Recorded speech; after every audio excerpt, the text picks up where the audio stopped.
having a life scholarship and being able to afford to go to college made me feel inspired to go. When I got a life scholarship, it was such a relief. I knew that I wanted to have an impact. Having a life scholarship through the SC Education Lottery was huge. It gave me the opportunity to make that impact right here at home. The South Carolina Education Lottery. A better you, a better us, a better South Carolina. Visit sceducationlottery.com/betteryou. For 150 years, American Standard has been the plumber's trusted partner, working together to bring your customers quality, value, and always a quick and easy installation for the #1 toilet brand. While our partnership hasn't changed, our appreciation continues to grow. And it's why we've enhanced our American Standard Plumber Rebate Program, which now gives you even more money back on projects large and small. Learn more at LixwellPlumberRebates.com. All-Star Toyota presents Off the Bench with Jacob Hester and Matt Flynn. Okay, here we go. Where the plays get broken down and science gets denied. Hey, they said I gotta come off the bench. Hour 2 of Off the Bench, live from the Mercedes-Benz of Baton Rouge studio, starts now.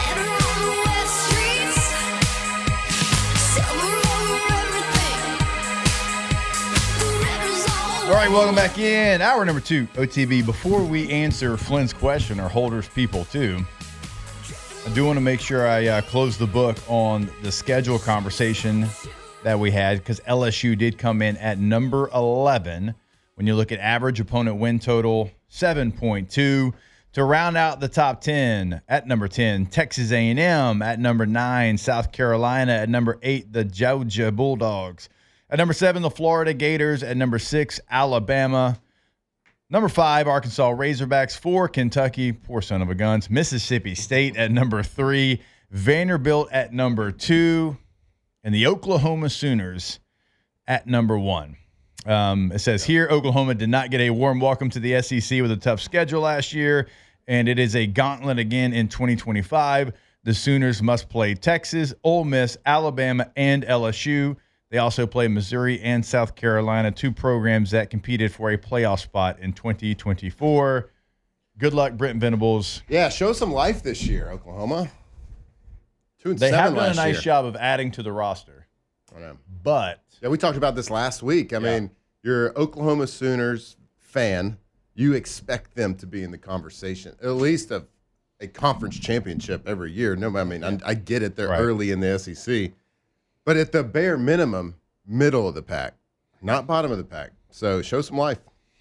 What did Mississippi State and Kentucky do to the league office? They made somebody mad. Have y'all seen both those schedules? No, Matt, I know you've been doing a deep dive into it. Yeah, I think by memory, give it to you. Go ahead. I think they play the Saints. They do. Mississippi State at Southern Miss. That's a choice. Arizona State at home. Wait, they're at Southern Miss? At Southern Miss. That's almost as bad as Oklahoma. That'd be like LSU playing because at least at it's Tech regional. this year. What are we doing? Yeah.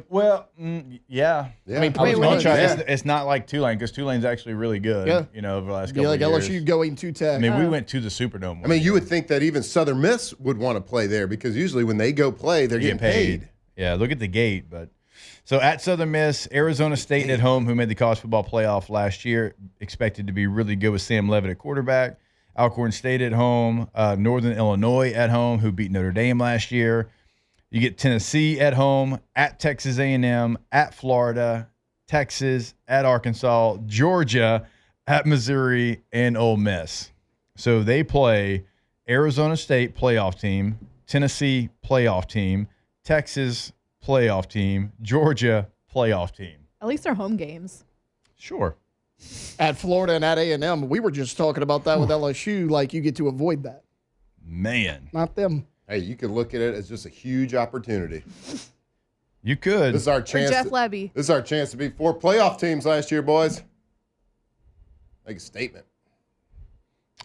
For Kentucky, who's also on that, is Jeff Levy. Toledo at home, Ole Miss at home, Eastern Michigan at home, at South Carolina, at Georgia, Texas, Tennessee, at Auburn, Florida, Tennessee Tech, at Vanderbilt, at Louisville. Oof. Oof. I don't know if my boy Mark. Oof. That one feels tougher than I know it. the state one. It's a lot of ats. It's a lot of ats. And even the games, you're at South Carolina, you're at Georgia, you're at Auburn, you're at Vandy, you're at Louisville. Even the home games, it's Ole Miss, Texas, Tennessee, and Florida. This is a. If you look, let's just say you're Stoops and you're going into the season, the guys that you have on your team, they're not dumb. They see the schedule. Hey, what is your messaging to the team? Because most coaches, no matter the circumstance, I mean, we did it when we played for Dennis Allen was our coach for the Raiders. Like, you still, before the season, you talk Super Bowl. Like, our goal is to win the championship, blah, blah, blah. And that's what every coach I've ever been around, that's their preseason goal. But like, you come up from a program like Mississippi State, like Kentucky, and then you look at the schedule. Your kids know what's happening. Your kids know you got to go and the difficulty. But so what is the messaging? Do you avoid like big picture talk? Do you just like take it as your clear message that you're painting in front of all these kids to believe in every single day? Like, be a pest, like take it week by week, because there's certainly you have to avoid talking about like impossible things. Right. And not to say anything's impossible in sports. I get it. But it certainly seems like it by looking at the schedule. So what does that messaging look like if you were the coach? Like, I think I would keep it real short term. Yeah. And like very, very short term messaging. Right. And Charles, yes, we also know that it's the same opponents from last year. So that's how the schedule laid out the first 2 years, and they made a point of emphasis to say this is how it's going to be the first 2 years, and then we'll change it up. But here's a couple things, Charles, that are different. All right. Location, because that flips, so that matters. And also how good these teams are from what it looked like a year ago. So last year when LSU was playing Vanderbilt at the beginning of the season, nobody thought that would be anything. Or Florida, for that matter. And then it looked like Florida wasn't going to be any good, and, well, they turned out they went on a run. And Vanderbilt, turns out they were pretty damn good last year. So that's what's different about it this year compared to last year. It might be the same opponents, but those opponents look different. Tennessee makes a playoff run. All right, so that kind of changes the narrative of their program. If you had at Auburn, well, you might have thought that was more difficult than it actually turned out to be. So where you play them, where they're at in the schedule too, that matters. We keep saying it over and over again. And from our experience, that matters, like where these games are scheduled. So the fact that you've got to play Florida now in the third game, that's different than playing them in the back end of the season. So the opponents might be the same, but the locations changed. The teams themselves have changed. And also where they're placed in your schedule. Like, all of that matters whenever you're talking about SEC football. Yeah, I mean, yes, you're playing, and you could say that. Like when we first brought a strength of schedule, like 1 through 16, I'm like, yeah, the strength of schedule in the SEC, yeah, I get it, but it's always going to be tough. It's the SEC. It's the best conference in the country for a reason, because nobody has an easy schedule. But it just, you have to look at, when you rank these things, you have to look at timing of the year, what they did last year, the preseason coming up, and then home and away is the big thing. So, I mean, we all know it doesn't matter if you're playing a bottom of the tier team in the SEC, middle of the team, top tier. Yeah. Being at home is a huge advantage. I think bookkeepers say in college football that it's like 3 points, I believe. If you're the home team, you get 3 points. So if it's an even match, if you're at home, you'll be -3. Right. That's kind of a rough number. I mean, I would say it might be even -4 in the SEC. It just makes that big of a difference. So, yeah, I mean, it turns out, like last year, they got a little bit of break. This year, chickens have come home. Man, those two schedules right there, that is very tough. What an opportunity, boys. What an opportunity to go shock the world. Shock the world. To Alondra's point, at least Mississippi State does have the backing of the Cowbells at home for some of those games. Kentucky, you better bring some of that bourbon from home to those road trips, because you might need it after the game. I got a question about one of those teams that that has a tough schedule. So Vanderbilt, I was thinking about their quarterback, Diego Pavia, and like the success that he had last year. Right. And I was thinking about his success that he had. Can you compare it to When teams are facing something they're not really expecting, like somebody that plays a little off schedule at a certain position, plays a little bit different. The guy is a great football player and a meathead, but he doesn't play the quarterback like a normal traditional quarterback will play. Right. Is that something that 1 year later, after teams they're not underestimating him, they're not underestimating Vanderbilt anymore, because we all have fallen into that trap. Yeah, for sure. For years and years, and rightfully Going so. all the way back to bad body language, Jay. Yeah, and rightfully so. It is a team that could be overlooked. This year, it ain't going to happen.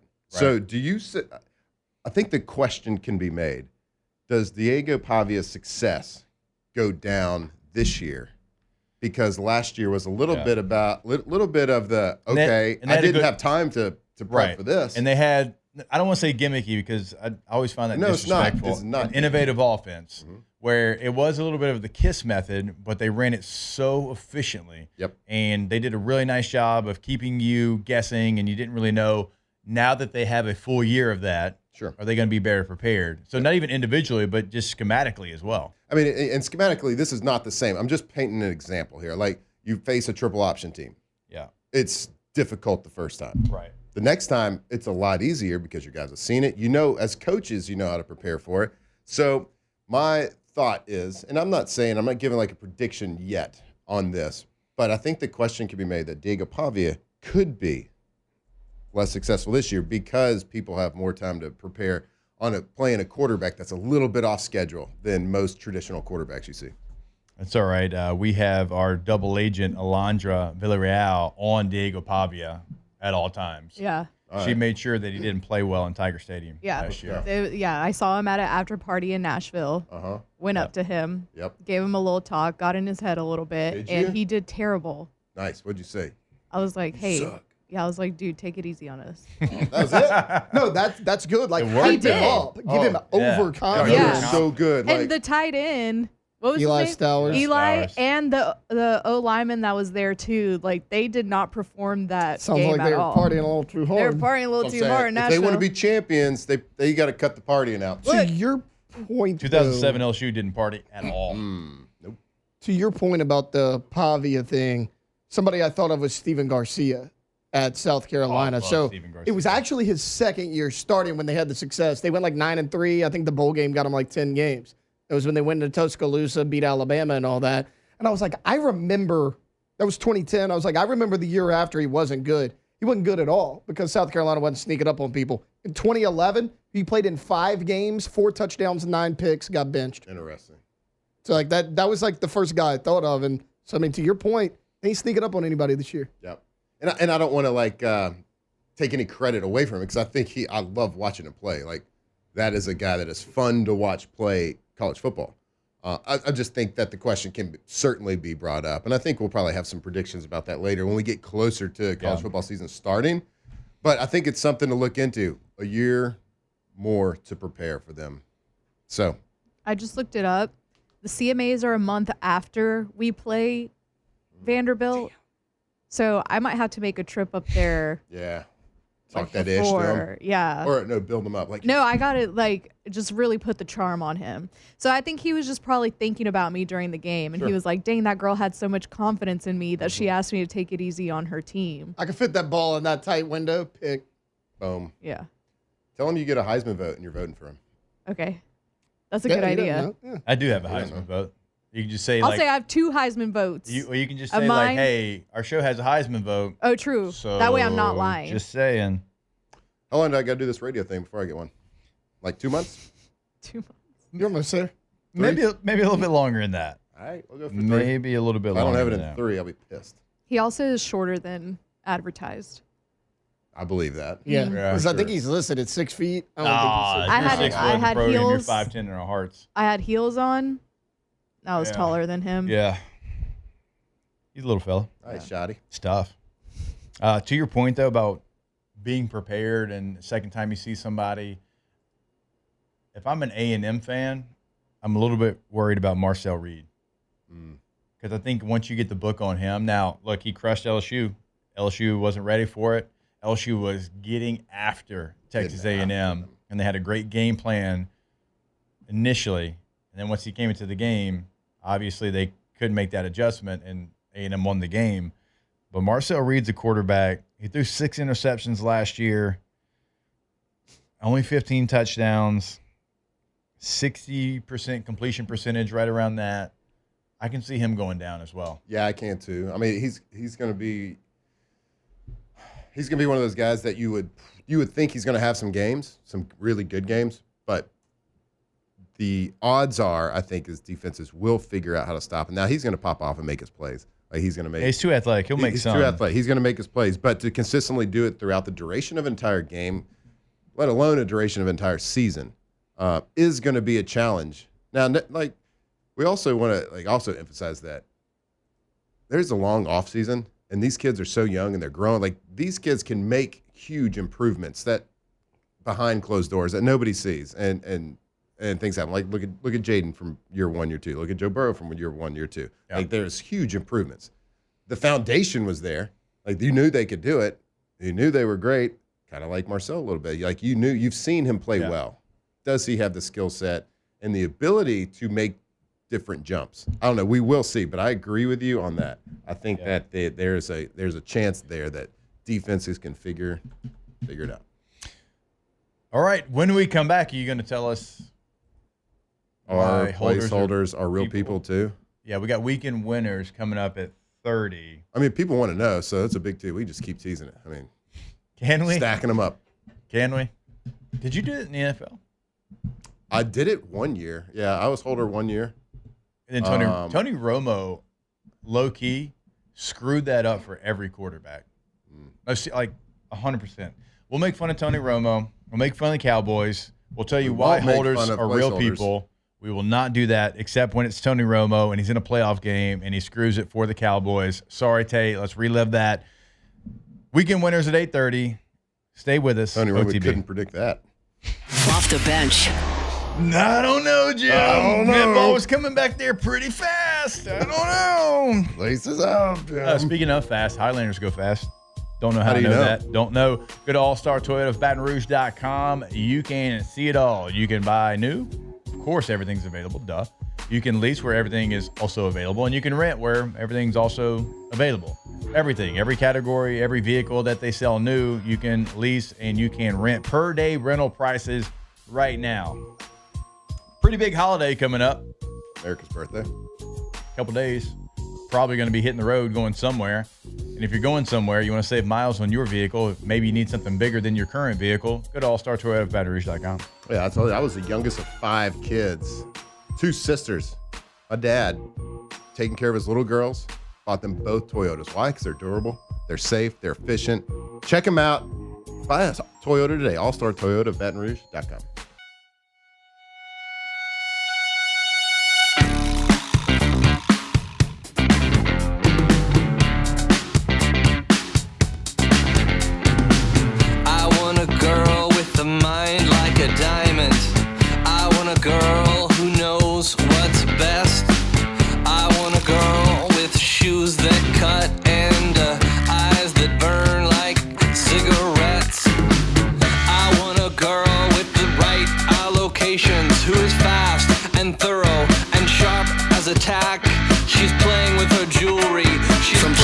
Legends. Hester and Flynn break down LSU football like only champions can. I want a girl with a short skirt and a long jacket.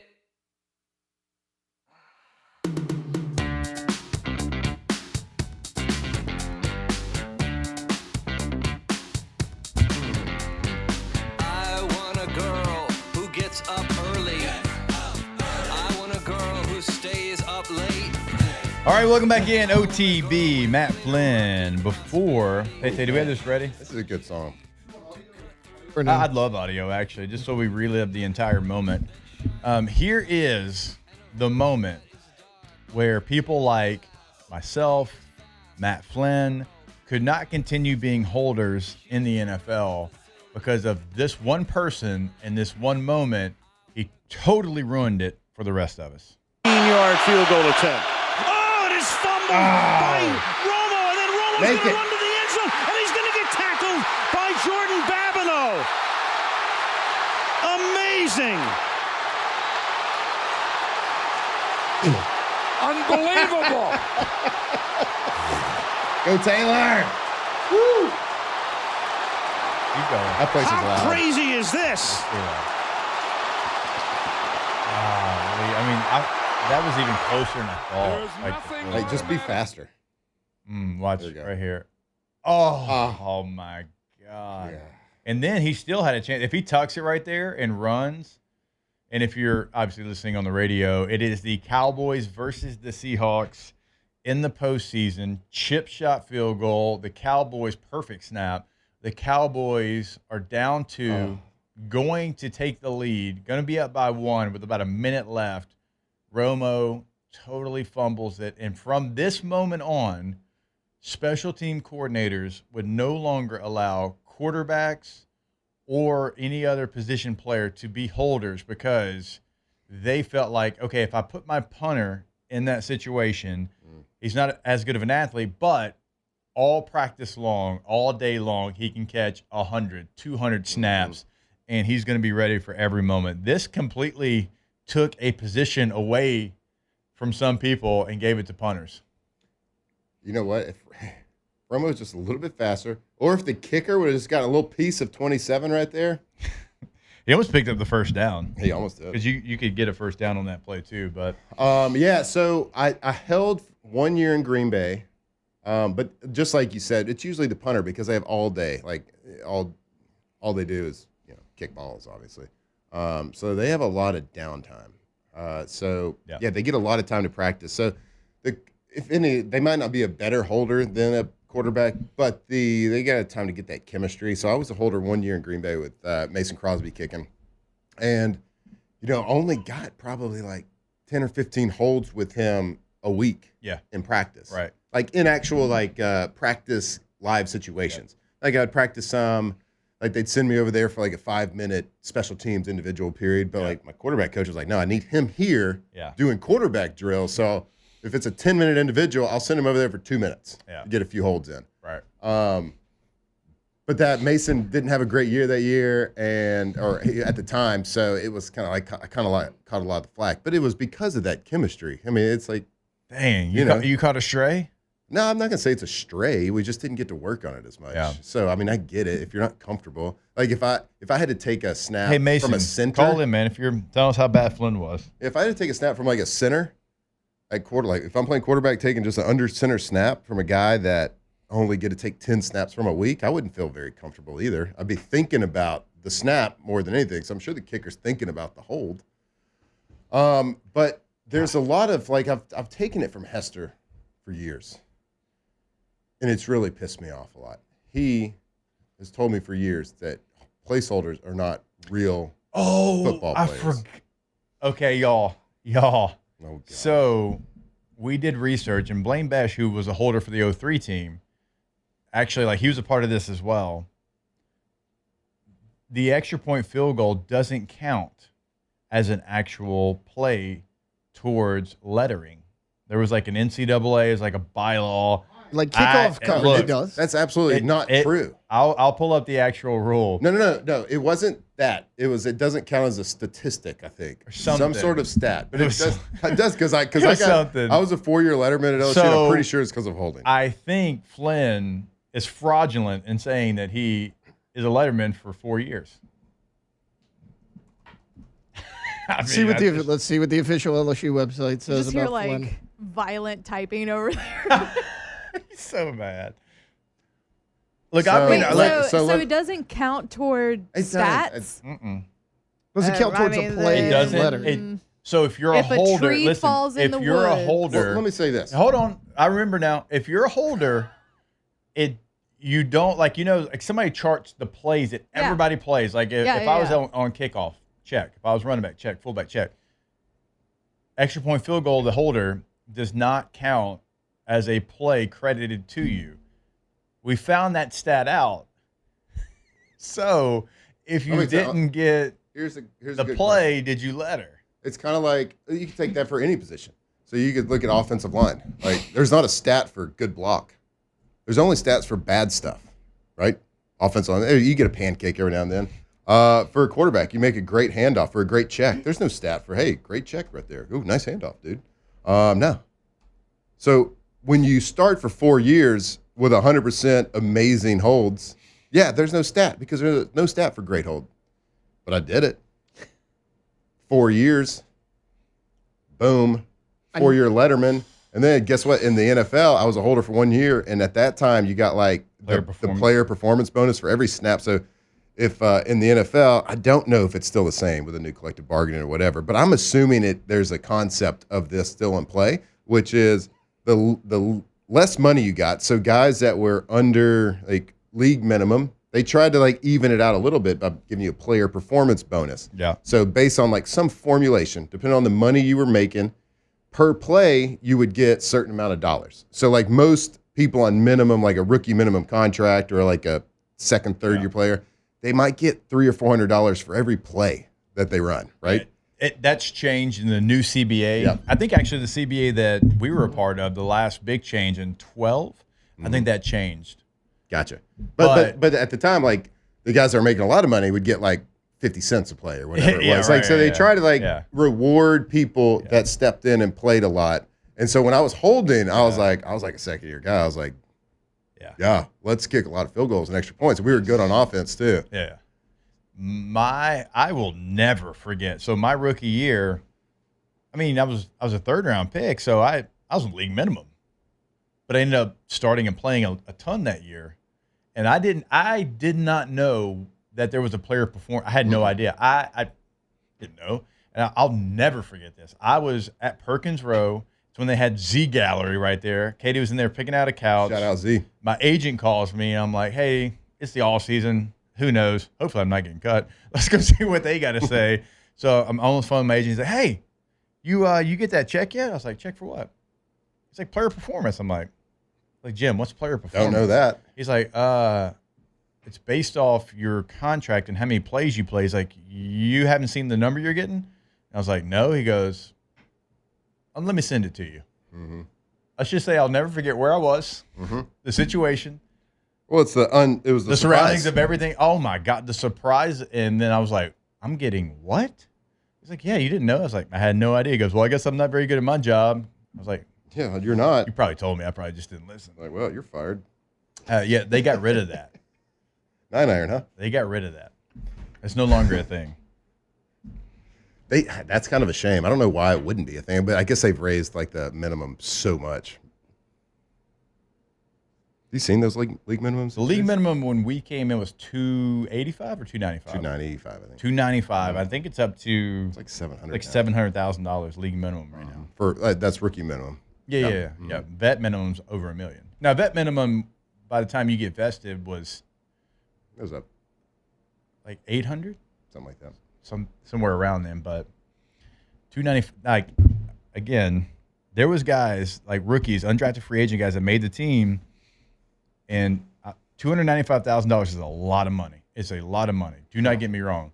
But after you pay California taxes, league dues, because you got to pay the NFLPA to be a part of it, there was like 3 guys that would room together that were undrafted free agents or 6th, 7th round picks. They would all room together to be able to, afford a nice place in San Diego. And especially playing like your position too.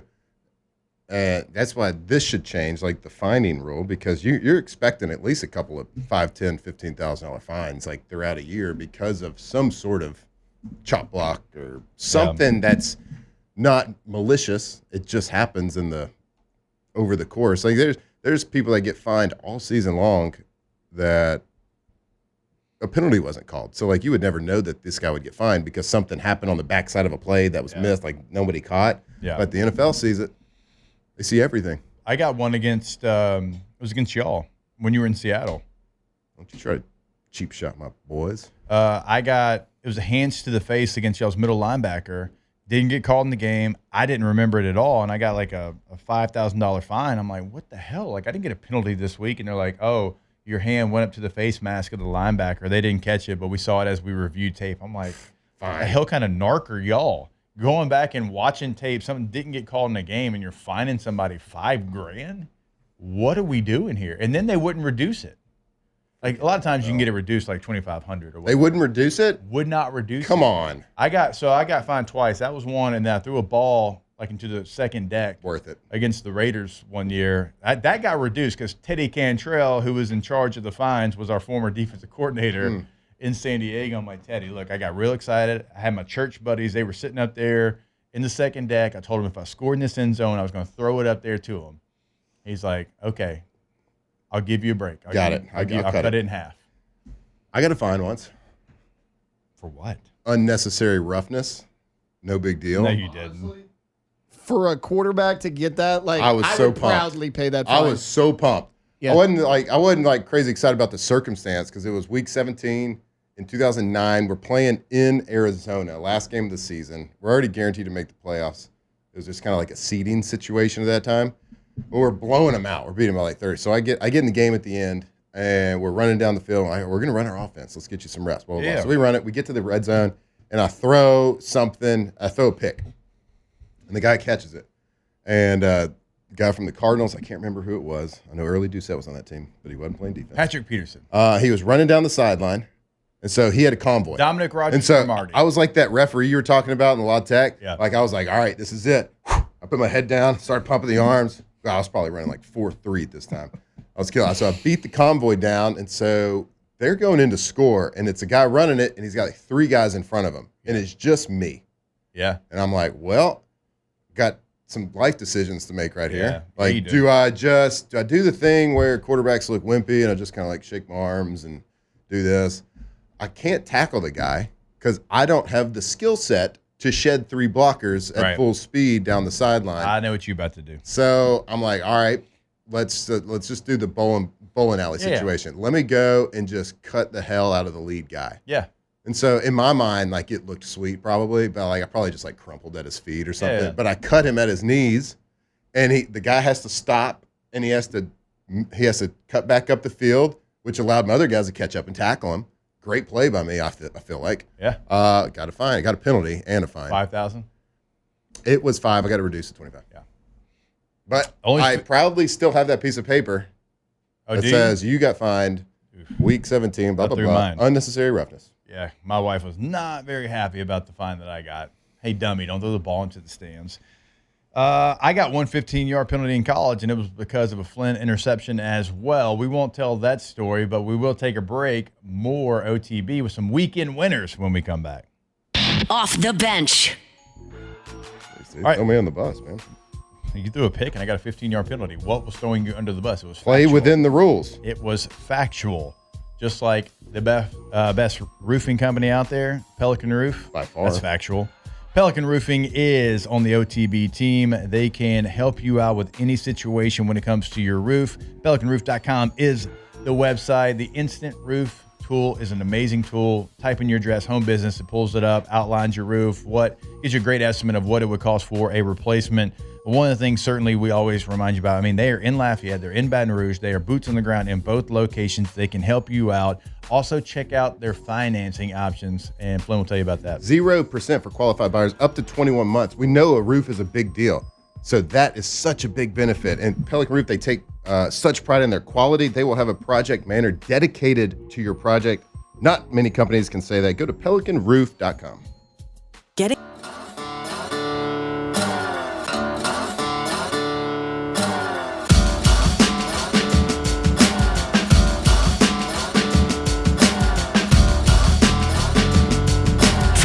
To legends, Hester and Flynn break down LSU football like only champions can.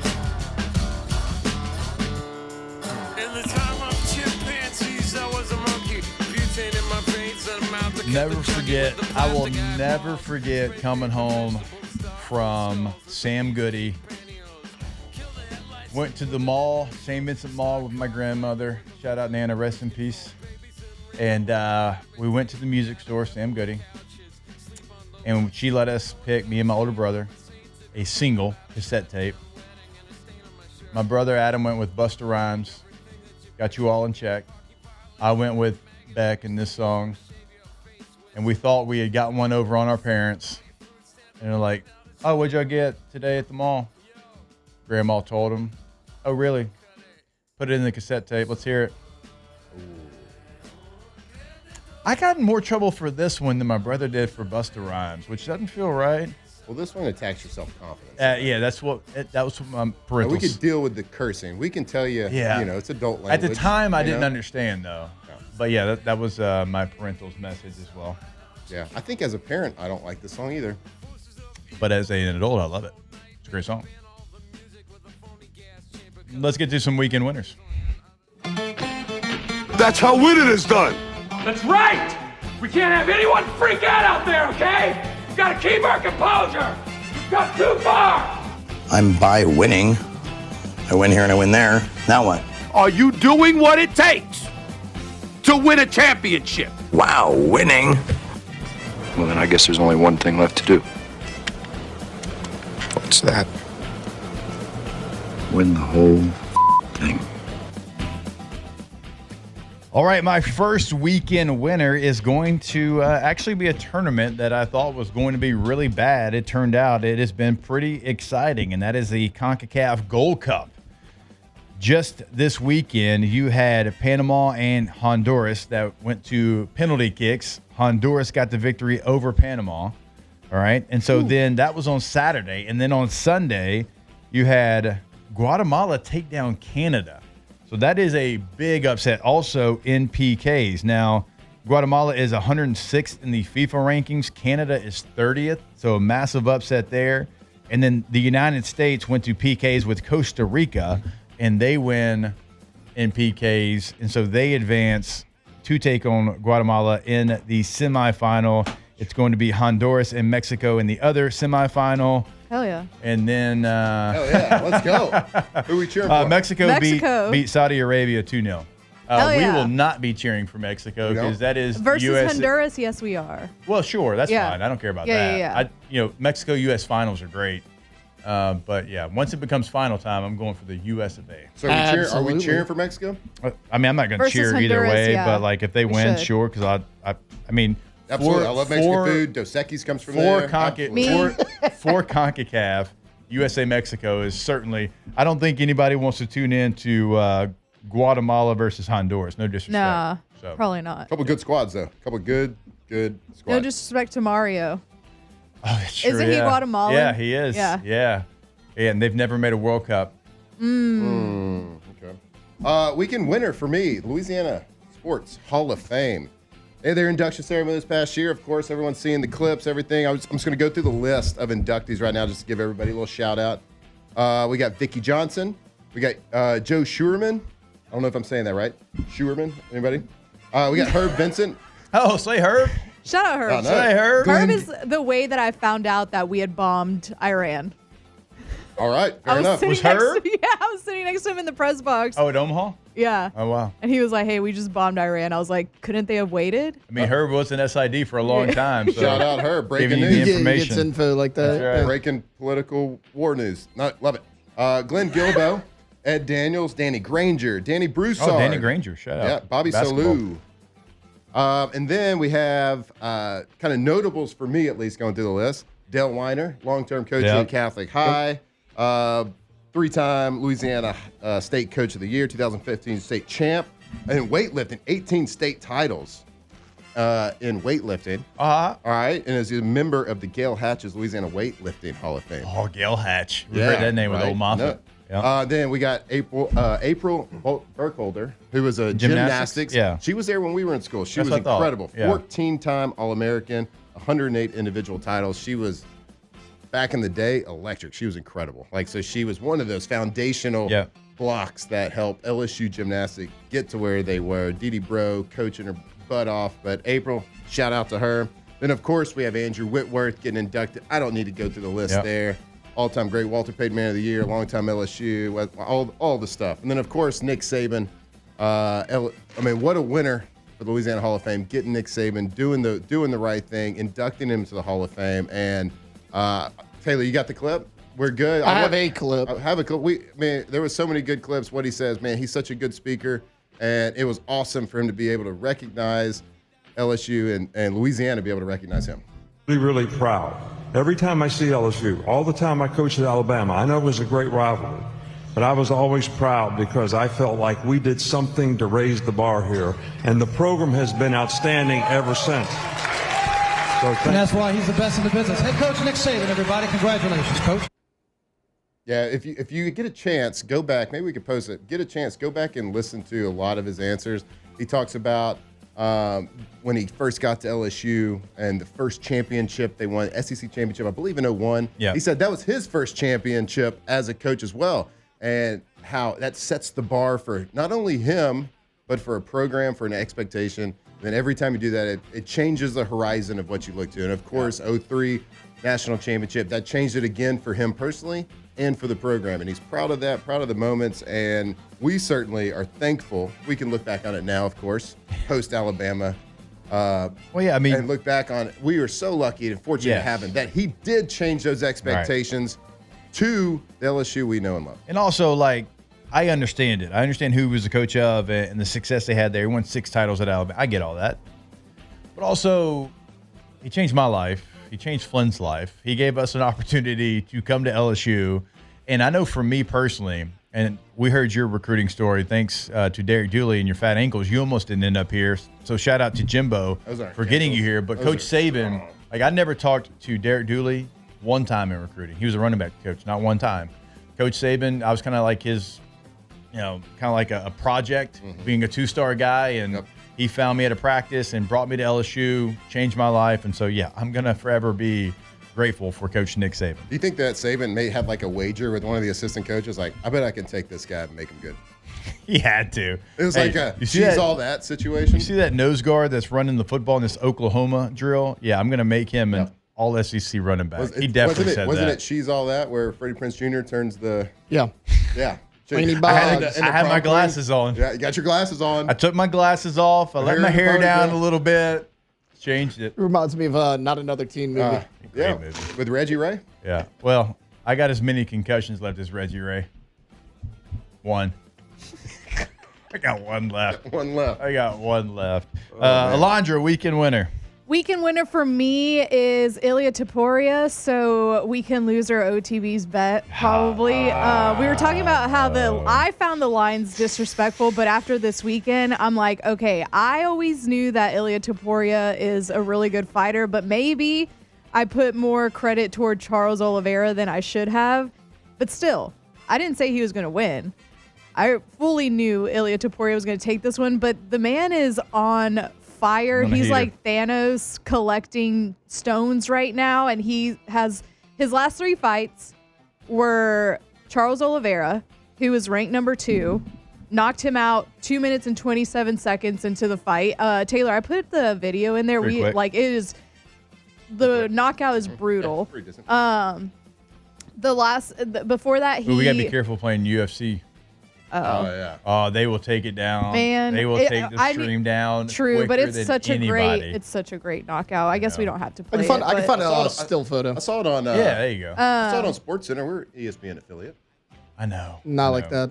We used to play UFC clips all the time, and we were like, "Why is our stream getting taken down?" And then finally, Danny kind of did some digging into it. It's like, if you play UFC, they will like immediately flag your stream. Yeah. Fight before that Dana, was you got enough, bud. Max Holloway knocked out our guy, Max Holloway, like the only knockout he has. Look at that picture. It's that hammer fist on people when they're already knocked out and they just get one more fist to the top of the nose. It's like, He had a hook that knocked him out, and then he hit him with like another one right after that, and he was already knocked out, but he just and then before Max Holloway was Volk, and he knocked him out too. So he's just like over here knocking out everybody's favorite fighters, like truly evil stuff. Everybody's that he's doing. goats are just getting knocked out by this guy. Yeah, but I am a really big fan of him. And he probably has the best walkout song in the UFC right now. But to do that and then to go from featherweight, vacate that title, and then immediately win the vacant lightweight title. This man, I told y'all, he's about to be the face of the UFC if he's not already. Like, he is very entertaining. He backs up all the ish he talks. Oh, yeah, we should. My bad. No, you're good. I was Yeah. telling Taylor that we're going to get his on the other side. Yeah. He did have that face-off with Patty the Baddie, like, in the Yes, ring yes, afterwards. that was the And I other like, weekend winner. It was I love kinda, Patty it was, the Baddie. it was I so love cringe Patty. because I was like, Patty, like, you were don't- gonna. I love Patty, No, but I was he's. during the face-off, I was like, All right. you don't look All right. like as good of a All right, we'll take a break, and maybe we'll play the walkout song as rejoin music. We'll get to Taylor's weekend winner to wrap up hour number 2, OTB. Off the bench. All right, go to getgordon.com. Getgordon.com is the website. You should check out what they can do for you in the courtroom, what they've already done for past clients in the courtroom. That is throughout the state of Louisiana. You know the deal. It is your area code followed by 888-8888. Call the number. Let them know what you're dealing with. Again, that is 318-985-504-225-337. We are talking to everyone in the state of Louisiana. Get Gordon and get it done. Visit getgordon.com, getgordon.com. Be a part of the G team. If you've been injured, whether it's just on the job, in a car, wherever it is, if you've had some sort of injury, it is not your fault. Give them a call today. See how they can help you. Talk to one of their many talented attorneys that care about you and what you are going through. Give them a call today. That's anywhere in Louisiana, 888-8888. And go to getgordon.com to see how they can help you today.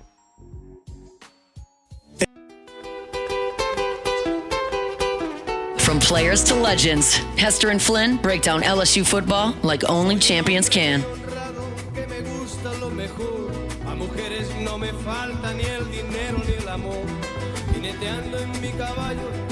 All right, welcome back in OTB. Tay, you got a minute here. Weekend winner. Yeah, not going sports. My weekend winner is actually going to be country singer Eric Church. So last weekend, about 8 days ago, Luke Bryan lost his voice at a concert, couldn't perform, gave the fans his money back. Yeah. And he had a festival coming up this week. So Thursday, Friday, Saturday, couldn't perform, called Eric Church, goes, hey, man, I need you to step in. Like, we can't cancel the festival. Eric Church went to 3 different states without his band, just showed up, him and an acoustic guitar, and headlined the event for Luke Bryan. So shout out Eric Church. Shout out Eric Church. All right, glasses on, probably. I mean, I would imagine. Probably so, even in the dark. It's Shout a out, concert. though. All right. Hell yeah. Shout out Eric Church. Shout Attaboy. out. That way, step up. All right, hour 3, OTB, when we jump back. Off the bench. I'm not really going to jump Next back. man up. The back kind of hurts if I jumped it back. You're old. K2Z. KTOZblinds.com. KTOZblinds.com is the website. K2Z Interiors and Outdoor Living. Been doing it since 2004. Speaking of me being old, that was my freshman year in college. Long time ago. 2004 was, but that's how K2Z does it, because when you're in business that long, you've got to do it that way. It's the only way, or you're not going to be thriving like they are this many years later. Go to the website today. Check out what they can do for you. Interior Outdoor Living, KTOZblinds.com. Yeah, call them. Go to their website. They got a brand new website. You call them.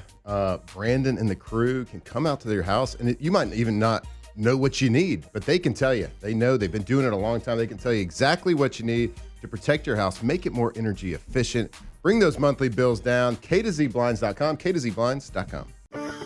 Having a life scholarship and being able to afford to go to college made me feel inspired to go. When I got a life scholarship, it was such a relief. I knew that I wanted to have an impact. Having a life scholarship through the SC Education Lottery was huge. It gave me the opportunity to make that impact right here at home. The South Carolina Education Lottery. A better you, a better us, a better South Carolina. Visit sceducationlottery.com/betteryou.